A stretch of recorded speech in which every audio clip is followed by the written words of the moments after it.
Bonjour les amis scorpions, bienvenue sur la chaîne du tarot pour votre tirage général. Enfin nous y voilà, on va y être très bien, la chaleur revient, on va pouvoir profiter un peu du soleil et des plantes.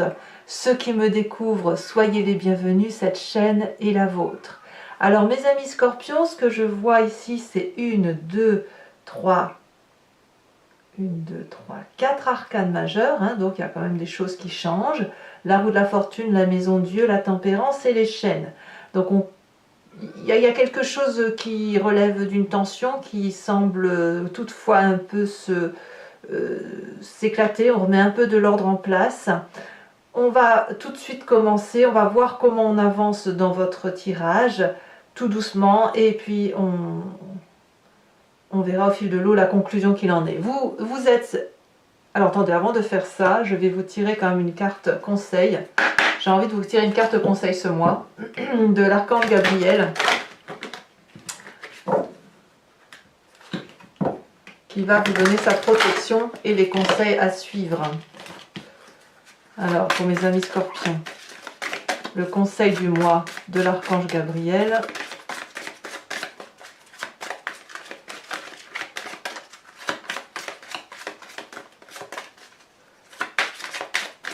Ah, qu'est-ce qu'il faut faire? Un message clair pour mes amis scorpions.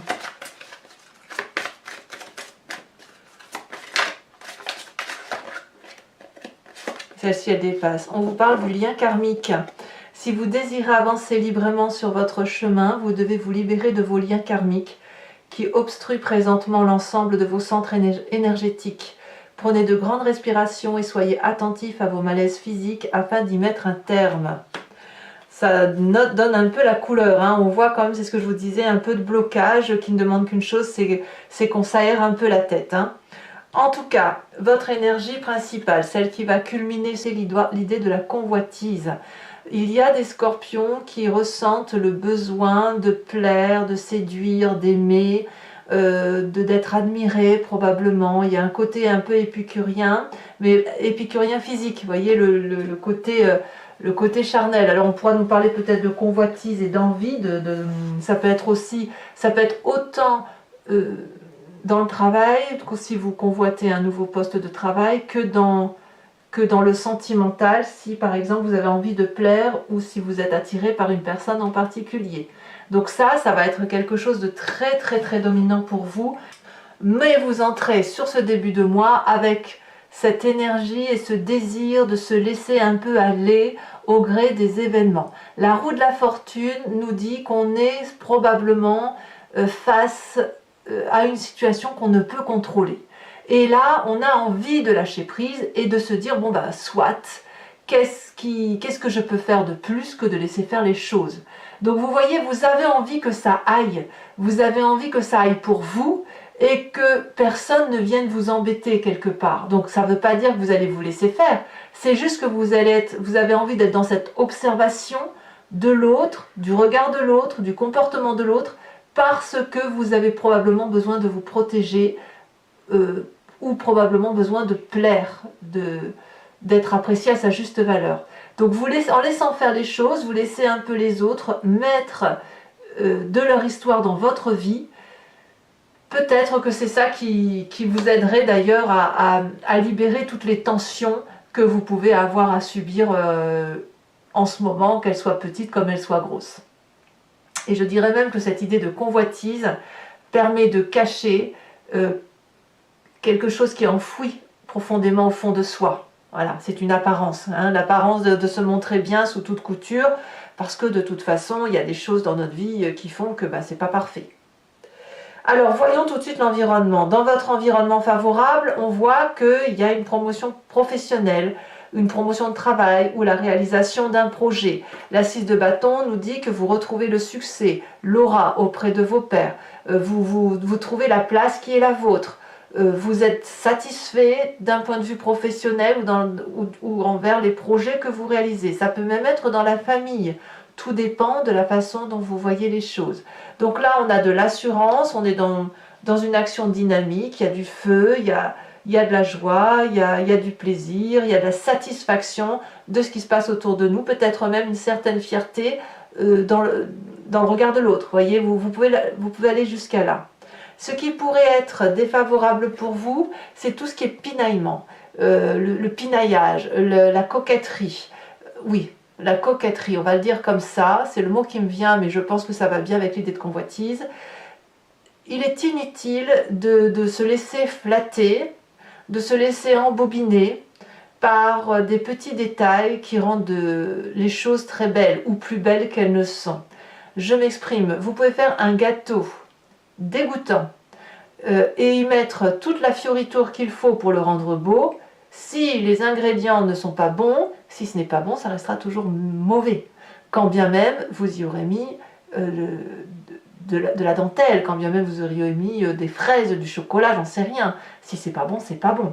Donc on ne se laisse pas séduire par les apparences, on ne va pas jusque dans le détail du détail du détail pour pinailler 2 francs 3 sous ou pour dire toi tu as une plus belle robe que moi. Je dis des bêtises bien évidemment, hein, vous voyez, c'est ça.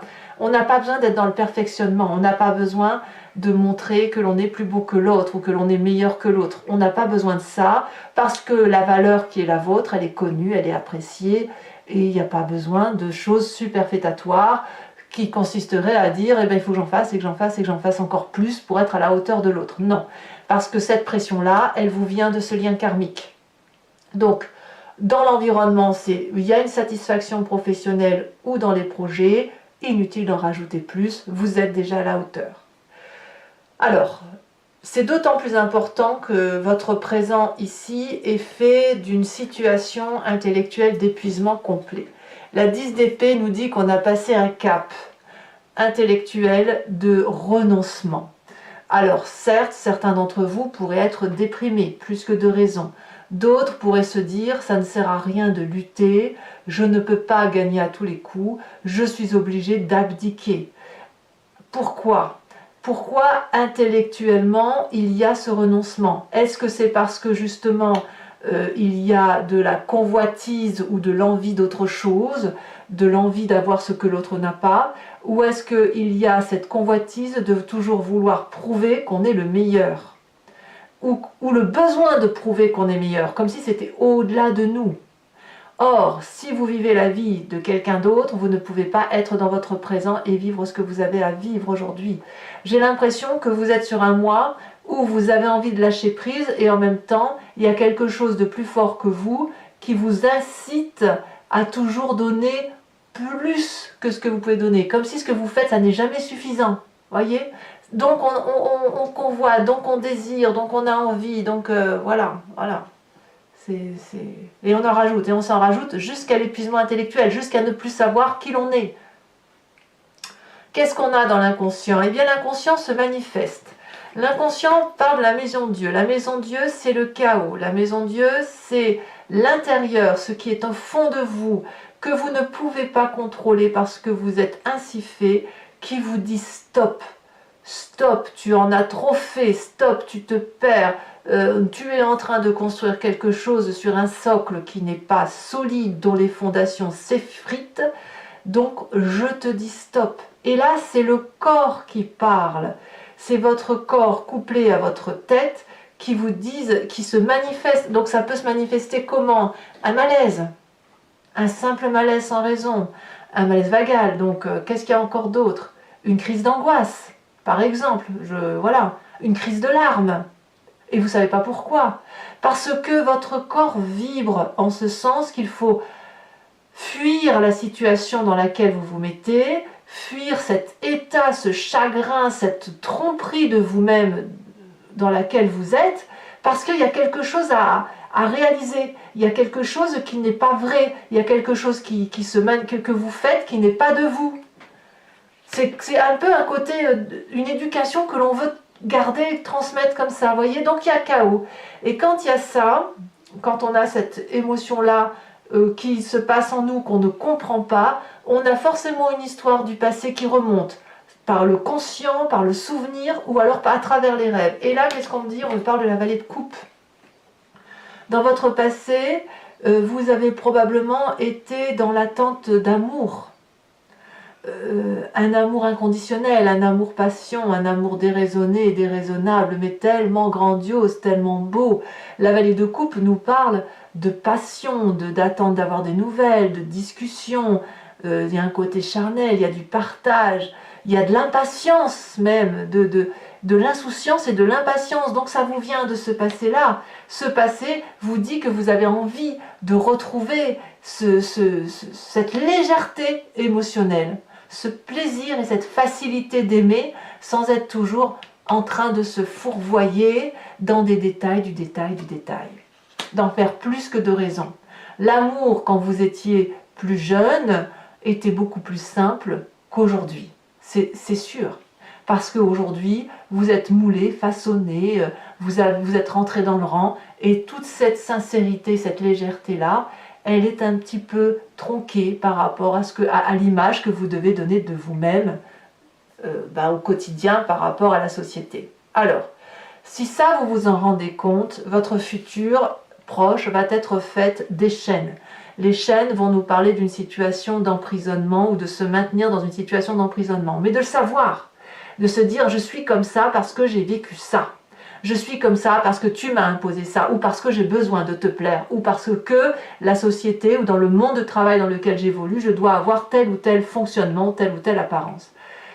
Il y a cette envie de fuir et en même temps cette envie de rester parce qu'on se sent prisonnier de la situation. Alors c'est une carte qui est qui tout double, c'est-à-dire que soit vous prenez vous-même cette capacité d'enlever ces chaînes parce qu'il n'y a rien qui vous retient en fait. Cet enchaînement, c'est vous-même qui vous y mettez.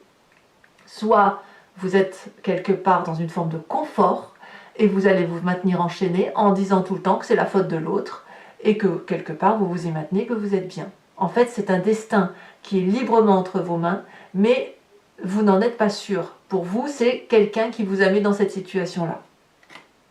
C'est peut-être vrai, mais ce que je veux dire, c'est que vous êtes libre de vous en libérer. Dans votre état d'esprit, là vous avez clairement conscience de ce qui se passe, ça va très vite, les informations circulent vite, c'est rapide, c'est explosif, on y va à plusieurs, c'est dynamique. Il y a du feu, donc ça peut traduire un signe de feu parce que dans votre environnement on a le feu également. Le feu c'est le bélier, c'est le lion, c'est le sagittaire. On ne se pose pas de questions avec cette 8 de bâton, c'est-à-dire que si vous savez là où vous devez aller, vous allez être en mesure avec cette carte de comprendre très vite les mécanismes qui vous permettent d'en arriver là, de vous permettre d'avoir tel comportement avec telle situation et même d'anticiper, c'est-à-dire que vous allez avoir une information et pour être sûr qu'elle ne vous nuise pas, vous allez être capable de prendre des décisions en votre faveur ou en la faveur de ce que vous faites. Donc là, on sent que la communication est rapide, on voit que vous êtes perspicace et vous avez les pieds bien sur terre, bien ancrés. Vif, vous êtes très vif.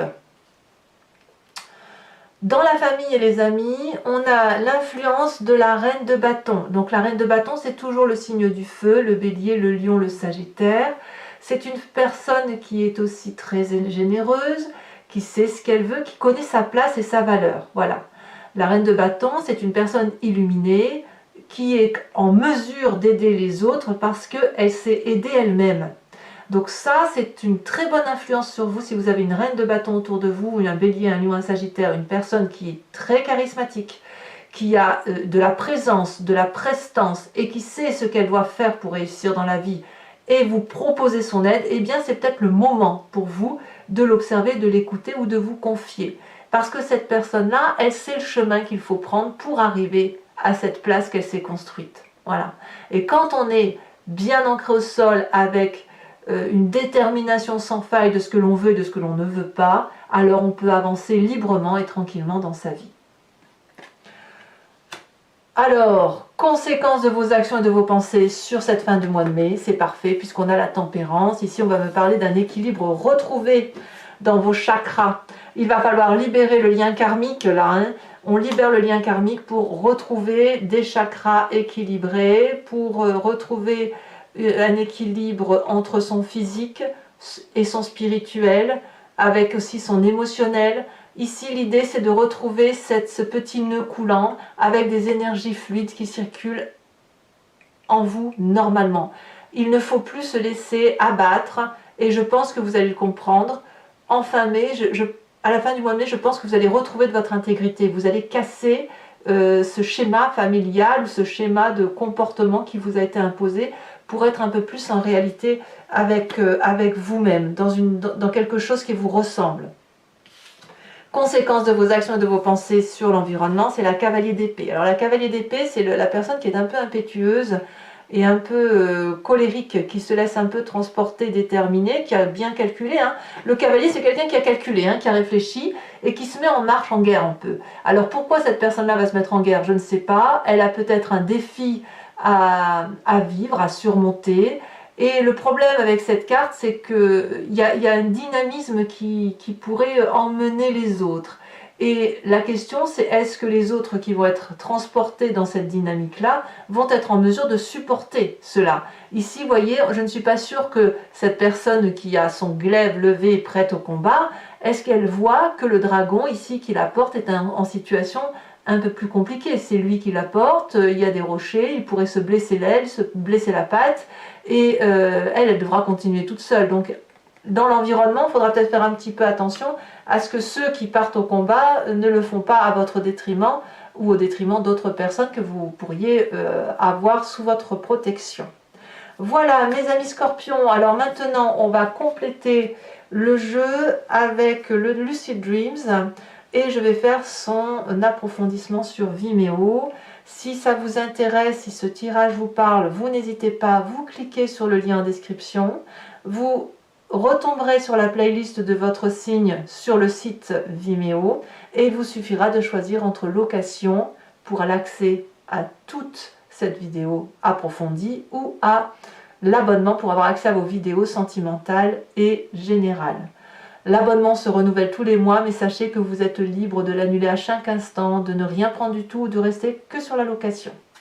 Allez, c'est parti. Je vais mettre ça ici. On va voir un peu ce que votre tirage, votre approfondissement a à vous dire.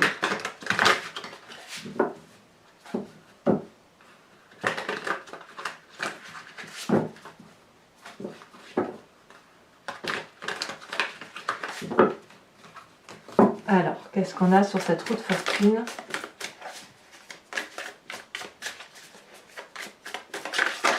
Oh, celle-là, c'est... Oh, bah regardez. La roue de la fortune, bis repetita. Donc, on demande à vous... On a une envie de lâcher prise, hein, on a envie de se laisser porter. Alors, je vous en mets une là-dessus, bien évidemment. On a la 7 de Pentacle, parce qu'il faut quand même que vous ayez un message un peu plus approfondi. Sur l'environnement favorable... Ah, on a le chariot inversé. Sur l'environnement, c'est une bonne chose que vous lâchiez prise apparemment. Hein. Alors il y en a deux, je ne vais pas les mettre. Sur l'environnement défavorable, voilà, le soleil inversé. Sur votre présent avec cette 10 d'épée, on a la magicienne. Sur l'inconscient avec la maison de Dieu, on a le roi de Pentacle. Ici, sur le passé, on a le hiérophante. C'est très joli, hein. C'est très très joli. Futur proche avec ses chaînes.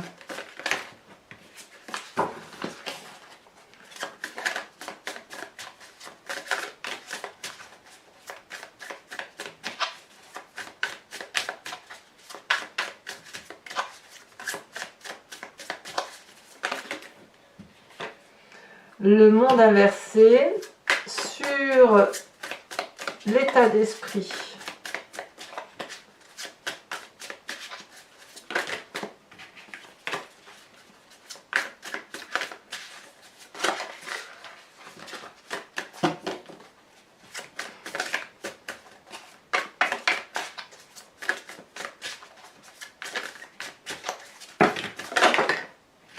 Alors, je ne prends pas celle-là, je prends celle-là. On a l'as de coupe sur l'influence de la famille et des amis. Alors, un message clair pour les scorpions.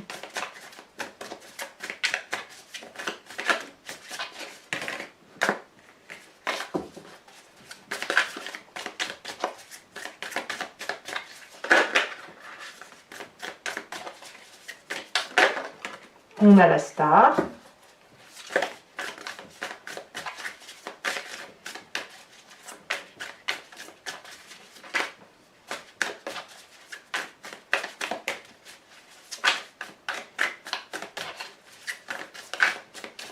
Eh bien, ça ne veut pas sortir. Allez.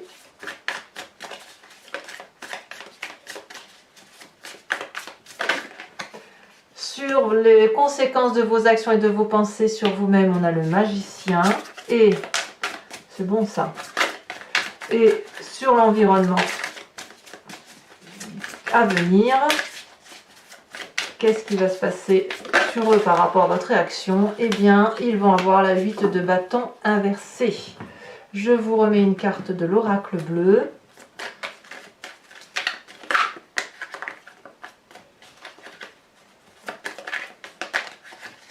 Et nous avons la transformation, oui, évidemment. Alors, ce que vous ne verrez pas ici sur YouTube, je vous tirerai également en direct les 5 cartes du grand jeu de Mademoiselle Lenormand, parce que je me rends compte que vous demander de vous inspirer d'une question maintenant n'a pas forcément de sens, parce qu'au moment où vous allez lire la vidéo sur Vimeo, les énergies vont déjà se transformer. Donc, je préfère maintenant tirer tout de suite les cartes sur Vimeo, et répondre à l'influence du jeu direct en direct, parce que sur la question que vous allez vous poser, parfois le grand jeu de Mademoiselle Lenormand va vous répondre autre chose à laquelle vous n'aviez pas pensé. Et je vous tirerai également une carte conseil de l'oracle des druides pour vous inspirer d'un animal totem. Voilà mes amis scorpions, pour ceux qui me rejoignent sur Vimeo, je vous dis à tout de suite bien sûr. Pour les autres, et si ce n'est pas déjà fait, abonnez-vous parce que c'est important pour soutenir la chaîne. N'hésitez pas à commenter, à liker, à partager. Et je vous dis à très bientôt. Libérez-vous de toutes les tensions. Et je vous dis à très bientôt. Bisous, bisous.